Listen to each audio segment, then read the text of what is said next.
और सब निर्भरता आर्टिफिशियल इंटेलिजेंस पे है मनुष्यों की। और आर्टिफिशियल इंटेलिजेंस मनुष्य द्वारा निर्मित एक मशीन है जिसमें कि एक शोध डालने की कोशिश कर रहे हैं। जैसे कि आप एक रोबोट शिक्षक है, जैसे आप उसे ले लीजिए जिसका नाम है आइरिस। वो एक शिक्षक के रूप में जो स्टूडेंट्स को पढ़ा रही है। और एआई के कुछ फ़ायदे भी हैं, जैसे कि एआई आजकल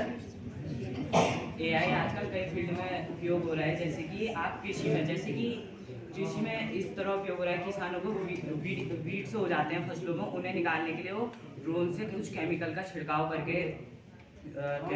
छिड़काव करके वो वीडिसाइड वो हो जा रहे हैं, मतलब अपने आप ही डिस्ट्रॉय हो जा रहे हैं। और दूसरा मेडिकल के फील्ड में, जैसा कि आप देख सकते हैं कि आप ऑनलाइन ही एक अपॉइंटमेंट डॉक्टर के साथ ले सकते हैं। जैसे कि आप ऑनलाइन कॉल पे ही कर सकते हैं और उनसे वो आपको एडवाइस दे देंगे कि आपको क्या करना है। और आप उन्हें डॉक्टरों को बुला सकते हैं। और एक उपयोग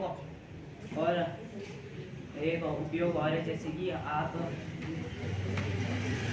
जैसे कि एक उपयोग और है,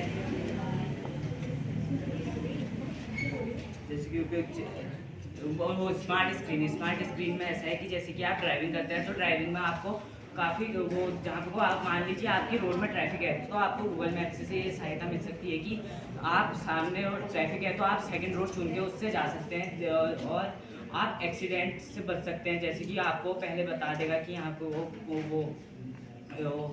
वेदर खराब है, बारिश होने की संभावना है। और एआई के कुछ दुष्परिणाम भी है, जैसे कि आप सब लोग जानते ही होंगे कि एआई से आजकल बच्चे ज़्यादा मोबाइल देखते हैं तो उनको एडिक्शन लग जाता है मोबाइल का। और आप जैसे कि जानते हैं कि आजकल आदमी पूरा आलसी हो गया, वो एआई पे ही निर्भर है। जिसको छोटा काम करना होता है वो सिर्फ एआई की मदद से ही करता है।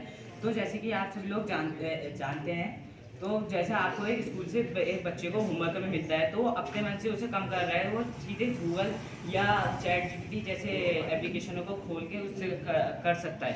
और एआई के इसी में फ़ायदे भी हैं, जैसे आपको कुछ सवाल नहीं आ रहा है, मतलब आप जैसे बड़े बड़े कॉलेज होते हैं वो आपको कोचिंग देने के लिए बहुत अत्यधिक फीस चार्ज करते हैं, जो मिडिल क्लास आदमी अफोर्ड नहीं कर सकता है। तो इसके लिए वहाँ एक कलेक्टर बाबू करके एक एप्लीकेशन है जहाँ पे को आप फ्री कोचिंग और क्वेश्चनों के आंसर वो प्रोवाइड करते हैं आपको, जिससे कि आपका समय तो बचता ही है और आपका साथ में आपको उन क्वेश्चनों का आंसर और अच्छे से वो समझ में आ जाते हैं। और एक फ़ायदा और है, जैसे कि आप सभी लोगों ने यूपीआई तो यूज़ किया ही होगा ना कभी ना कभी। तो यूपीआई से आप कभी भी कहीं पे को भी आपके पास अगर कैश अवेलेबल नहीं है तो आप वहाँ पेमेंट कर सकते हैं। और इसकी एक हानि ये है, जैसे कि आप फ़ोन पे आजकल आप सभी के फ़ोन में 5G नेटवर्क आ चुके हैं, लेकिन वो 5G नेटवर्क के लिए जो टावर लगे हैं वो रेडिएशन अत्यधिक फैला रहे हैं, जिससे कि कैंसर जैसी बीमारियां हो सकती हैं। और जैसे कि आप देख सकते हैं, एक चिड़िया होती थी गौरैया चिड़िया, वो आजकल विलुप्त होने वाली है। जैसे वो आप पूरे मतलब छोटी चिड़िया होगा, मतलब वो पूरा वो विलुप्त होने वाली है, वो है ही नहीं।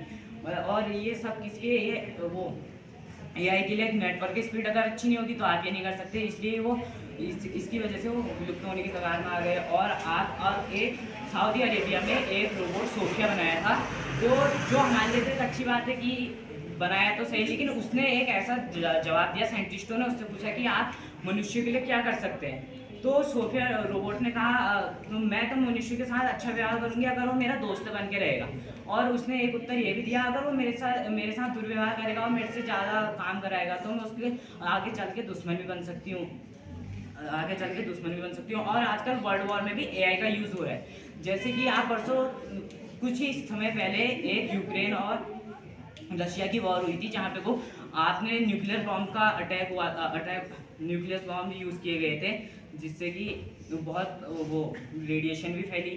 और आजकल कैंसर के उपचार के लिए साइंटिस्ट ऐसे नैनोबॉट्स का उपयोग कर सकते हैं जो कैंसर मनुष्य उनको दवाइयों को ग्रहण करेगा और वह अंदर ही जाके उस बीमारी का उपचार करेंगे।